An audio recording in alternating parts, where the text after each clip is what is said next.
Hey everybody, thanks for clicking on the video. This is David Pendleton, and today we're going to be covering the Jekyll and Hyde 9-hole cup tournament, of course, on Golf Clash. This is going to be your qualifying round, a rookie walkthrough. Shot a -16 this morning, left a few balls right there at pin as we normally do, so I do hope that you're going to find this video helpful. I hope you're able to hit perfect and duplicate these shots, and then we can dial in the ones that I missed together. If you're new to the channel, please hit that subscribe button. Please hit the like button if you like my work, and let's head on into hole number 1. So when it comes to a few of these holes, all right, so like on hole number 1, I'm going to show you 2 different ways to play depending on your comfortability with the shot. But this course gave us very, very easy wind angles in the qualifying round. So there are some drives that I don't even use elevation. I just simply point and shoot, and we're going to talk about those here in a minute as well. But hole number 1 is not that situation. Hole number 1, this is a more conservative way to play it. So we're going to go right here over this middle bush after we apply spin. You can see here I'm going with 6 top, 3 bars of side spin to the left. The wind is also blowing from right to left, but even with that, we still have to use left curl. So you see right here, I use left curl until the left-hand side of my ball covers up the left side adjustment zone. It is crucial that we typically hit perfect on this shot. Now you can see here that I roll through the rough and I come down, but that's okay. All we want to do is make sure that we land on the fairway. We add the left curl because this green or this fairway has a very significant slope from left to right. Here, I'm going to play shot number 2 for me. 0% at max, and we are taking it with our wedge. So we're close to the hole. Here I use just enough spin to get myself a nice good ball guideline pointing at the pin. I make my adjustment, I hit perfect, and the ball does go into the hole. There is a more aggressive option to play this one, which I'll show you next. Okay. So you see here, we have the ability to also get down to the green or bottom fairway area. We're going to go with a big topper, and we're going to go full top, 1 bar a side spin to the right. Now, the only reason that I showed you the other way is because some people don't want to waste berserkers in 9-hole cups, or you may not have any. So I just kind of want to give you that alternate route here. On this one, you see this is a big topper level 2. You're able to do this shot with really any big topper. Full top, 1 right. I'm stretching out until my ball guideline is kind of on the right-hand side, middle of the fairway. Here we're going to make our adjustment, which is 10% at max. And then we do push back up, which is going to be very important to make sure that we get those extra yards back. You'll see here I go with half a ball of overpower. Now we come through nicely, we roll down, and we catch a little slope to roll us out of the rough and almost down onto the fringe area, leaving us for a very simple shot to drop the eagle there on hole number 1. So that's hole number 1. Just don't forget to push back up to max so you get that distance back. Hole number 2, we're going to play this one 25% at max. We're going to use that backbone. And you're going to notice the spin adjustments here will be pretty easy. We're going with about 1.6 back, half a bar a side spin to the right. Now, notice as I move my target around, my ball guideline doesn't change too much in one certain spot. We are looking for that sticky spot. A good reference point right here is you can see that my red ring or my orange ring, whatever you want to call it, is right there against the rough line. Take a look at where the ball guideline is bouncing. Short of the pin, and notice it is in that light green square in between the 2 dark green squares, kind of diagonally. Makes sense exactly where I'm aiming right there. Very, very easy green to see the light green and dark green squares. That's going to give anybody who watches, this content a big advantage because we're going to be able to use those as reference points. Here you see that I am pulling 25% as far as my elevation goes. We take our shot, we hit perfect.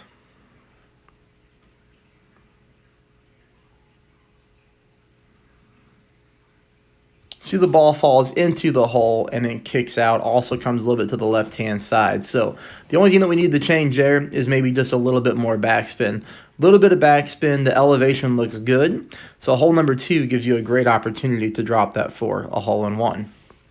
Here we're going to go to hole number 3. We're going to go ahead and play this one 10% at max distance. 6 top, 2 bars of side spin to the left. I do set up down here at the plus 8 yard mark with my red ring on the rough. So I set up at the plus 8 on the extra mile 8 just because I know that I have to pull back towards the opposite end of the screen, which means I'm going to have to pull into overpower, and I just like the more accurate pull. Here I do use a little bit of OP combined with a little bit of left curl. And you'll see here we go from one fairway to the second fairway, and we come up very nicely. I do want you to bring your Goliath here in your bag for shot number 2. So make sure that if you normally have the backbone in your bag, you do have the Goliath in there. We do want the power and we do want the top spin to get us to the hole for shot number 2. Here we do have headwind. I'm going with 4 bars of top spin, a little bit more than 4 bars actually. So you see here, this is about 4.4, 4.5 bars of top spin. And notice that I have my green inner ring as my reference point on the rough line. Here we make our adjustment.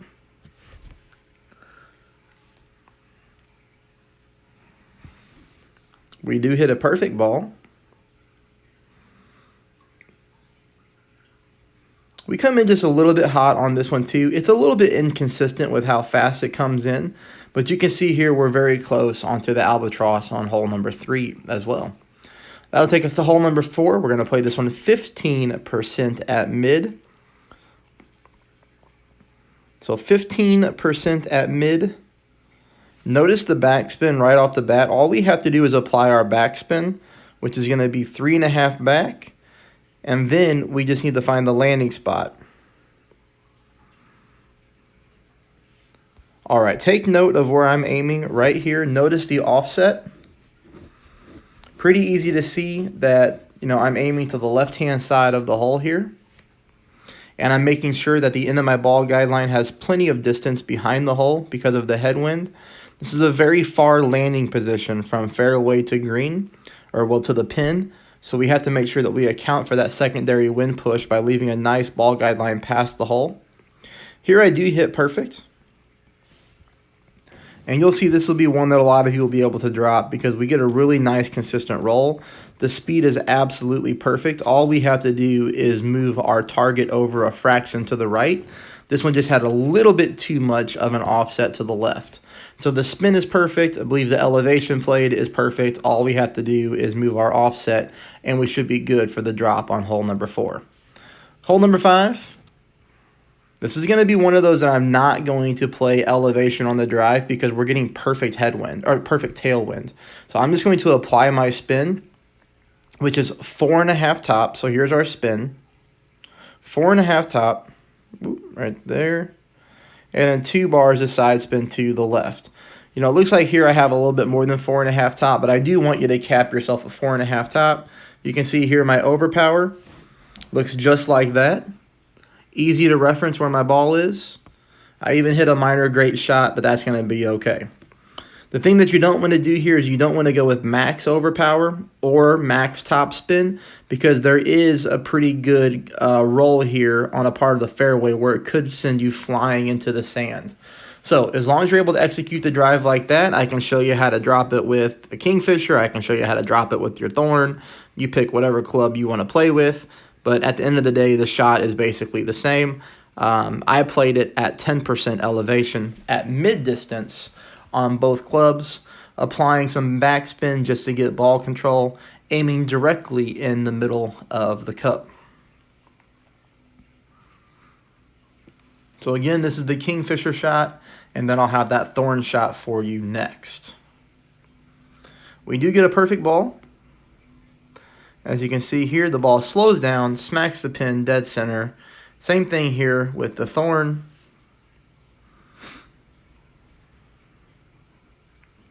Two bars of backspin.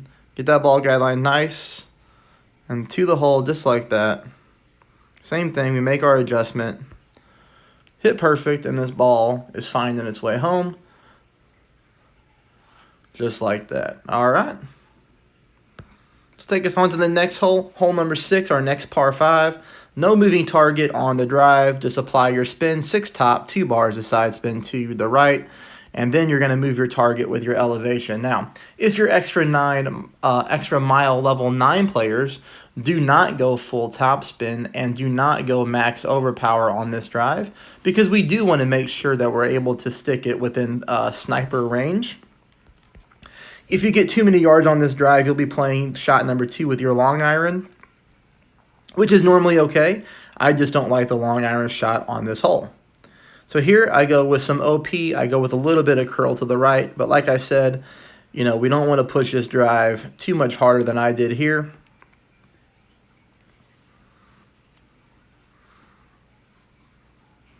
But the fairway is a mile long and a mile wide, so you really can't mess that up. Now, the thing that I need you to do on this shot, on shot number 2, is know that I'm playing it at 20%, okay? I'm also playing it at mid-distance of my club. Depending on how many yards you get or how little yards you get on the drive, you really need to make sure that you're checking your own distance of the club. You might be at minimum distance of sniper. You might be somewhere between minimum and mid, or whatever the case may be. Just make sure that you are gauging that for yourself. Now, I am really at minimum distance, as you saw, but I'm pulling it at mid just because there's a significant push here from left to right. So I am pulling more rings than I would if I was at minimum distance, like I truly am. But you'll notice here, all I want you to do is apply your backspin, or your spins first. So you see here, I've got a little bit more than 3 back and 2 bars of side spin to the left. And this is what I'm looking for my ball guideline to look like. Nicely developed. You can see here I'm aiming in the top right-hand corner pocket of that light green square right before it goes into the dark green square. Offset left-hand side in that green square that I just referenced.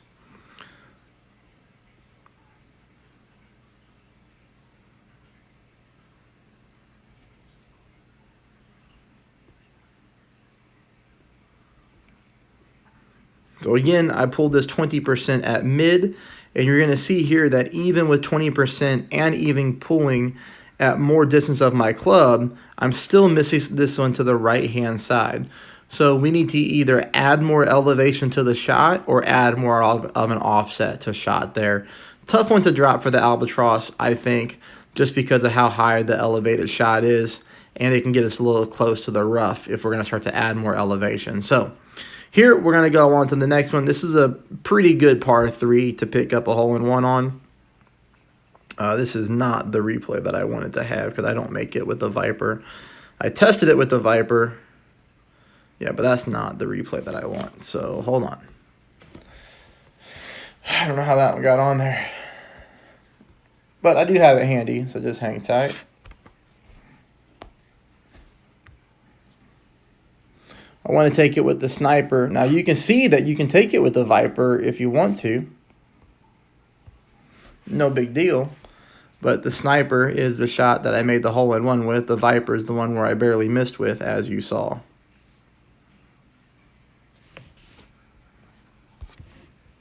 Here we go. All right, so I'm going to apply my spins first.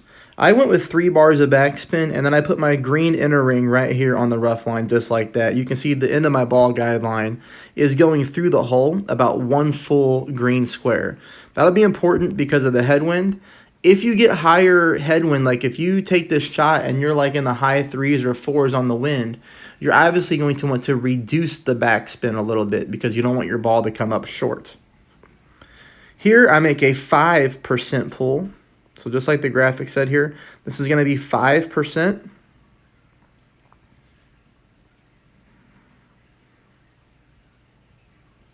Perfect ball. And we hit the rough, and we do snap this one into the hole for that hole-in-one. So again, we'll take a look at that 5% at mid. I went ahead and applied my spin first. 3 bars of backspin. This is very low wind. Again, if you get higher wind, You might want to reduce the backspin by about 0.2. And then I make my pull here, 5% at mid. Looks like I pulled that one about 2.8 rings. Perfect ball. And then like we saw, it does go into the hole for a nice little hole-in-one there.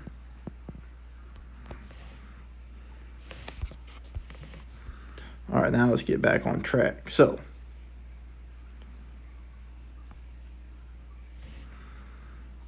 this will take us to hole number 7. I believe this is what hole number 7 is, or maybe this is hole number 8. Okay.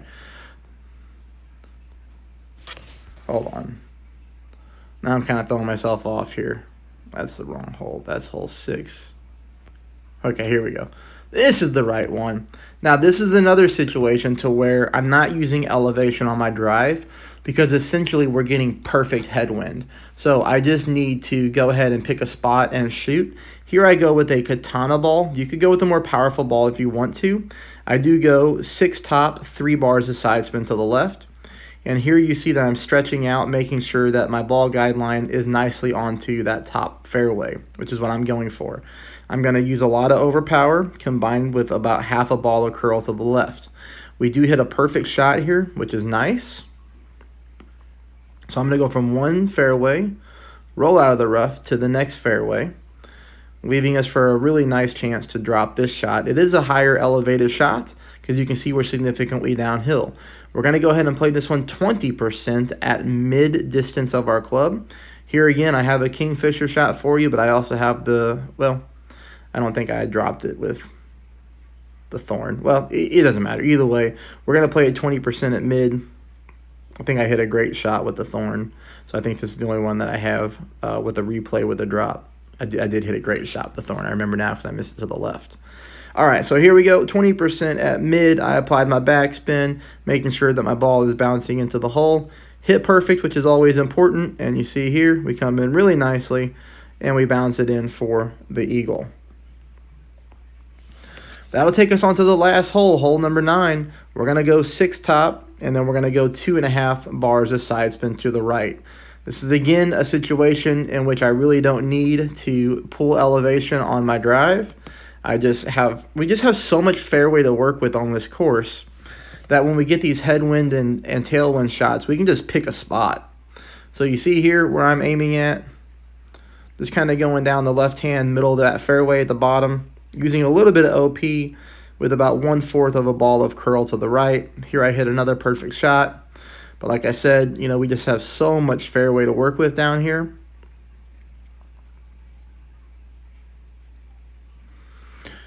This again is going to be a situation to where on shot number 2, you need to check your own distance of your club, because even though I'm playing at 30% at minimum, you might be playing it, at medium distance. You might be playing, somewhere in between those ranges.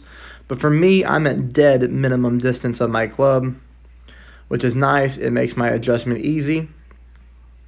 You do see here, I'm playing a very high elevated shot. I believe I put on the graphic, I played this one 30% at minimum distance, and I do get this ball to drop in nicely for an albatross. So let me rewind that, make sure I did play it at 30. I'm confident that I did. Yep, 30% at minimum. All right, that's it. I'll see you all on Saturday for the finals. Best of luck, everybody.